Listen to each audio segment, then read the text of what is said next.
Ainda falando das reformas do patrimônio, esse ainda não está valendo, não está publicado, mas foi proposto um projeto de lei complementar, o número é 5 de 2026, sobre imposto sobre grandes fortunas. O que é isso? Isso é um imposto que seria novo no Brasil, ele está previsto na Constituição lá desde 88 e até hoje ele não foi regulamentado. Então, esse assunto chegou no Supremo, foi definido que ele precisa ser regulamentado, por causa dessa vacância legislativa aí que não foi regulamentada até hoje, mas não foi definido um prazo. E agora, nós já tivemos várias proposições de projeto nesse sentido, e essa semana passada, né, nós estamos agora em fevereiro de 2026, foi proposto mais um texto. E esse texto, um texto assim, bastante assustador, que considera grande fortuna acima de 10 milhões de reais, né, num país onde um apartamento de classe média, né, tem apartamentos de R$1 milhão.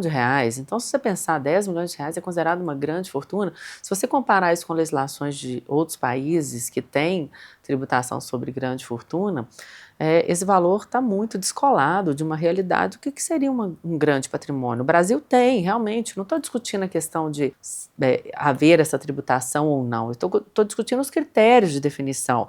E vai ser pago a cada ano, dia 1º de janeiro, com critérios de avaliação, que são critérios assim, de avaliação como se estivesse fazendo uma doação de um patrimônio. Avaliação de fundo de comércio, de empresas, avaliação ao valor de mercado dos bens. Quer dizer, você não pode atualizar seus bens na sua declaração, mas para cobrar imposto, você vai considerar valores atualizados? É bem complexo isso, eu realmente torço para que, se isso passar, que seja de uma tributação mais razoável, porque se você pensar a faixa mínima, né, que nós temos aqui, as faixas previstas para essa tributação, se ultrapassar 10 milhões de reais, você vai ter a tributação. Então, ele cria uma tabela progressiva até 10 milhões de reais, de 10 milhões até quase 100 milhões, 99 milhões, 999,999, você tem uma alíquota de 1% sem nada a deduzir. Acima de 100 milhões, até 200 milhões praticamente, 2% deduz 1 milhão de base, na base de cálculo para calcular o imposto. E acima de 200 milhões, 3%.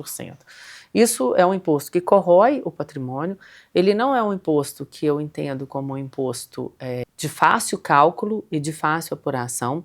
Eu não estou discutindo a essência, né? O global, para que ele serve, para redistribuição de renda. Não estou discutindo isso, eu estou discutindo os critérios e esses patamares que foram definidos, porque ele é um imposto que deteriora o patrimônio, que não é um patrimônio, se a gente pegar comparações e outros projetos que já foram colocados dentro do próprio Brasil, esse é um que deixou a sociedade um pouco incomodada com a forma como ele foi colocado. De novo, não estou discutindo a essência da tributação, estou discutindo os critérios. É isso, se você está interessado nesse assunto, na reforma tributária, na reforma do patrimônio, da renda, do consumo, compartilhe com um amigo se esse assunto for relevante para você e me segue, porque eu vou apresentar um resumão do que está acontecendo e que vai impactar a sua vida.